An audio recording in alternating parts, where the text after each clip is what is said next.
Kasundaluhan sa Armadong Kusog sa Central Visayas, mitabang sa paghimo sa mga improvised face shields. Atong sayran, pinaagi sa report ni Femery Dumabo.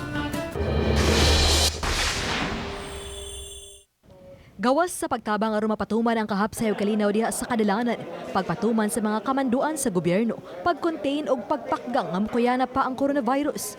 Ang mga sakop sa 53rd Engineering Brigade busy sa paghimo sa mga improvised face shields o personal protective equipment. Ang mga materyales gihatag kanila gikan sa mga reservist sa Technical Administrative Service Brigade. Ang mga face shields ug PPEs libre nilang gitanyag sa mga tambalanan ug uban pang frontliners, apil na ang mga sakop sa media. Alam naman natin na hindi enough yung kung simpleng mask lang at saka goggles.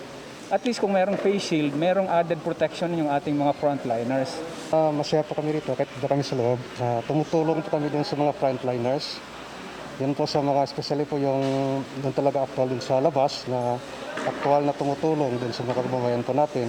Sukad nito Marso 18, nakahimo na sila og kapin sa 6,000 ka mga face shields ug kapin sa 3,000 niini na padala sa mga healthcare workers didto sa kauluhan.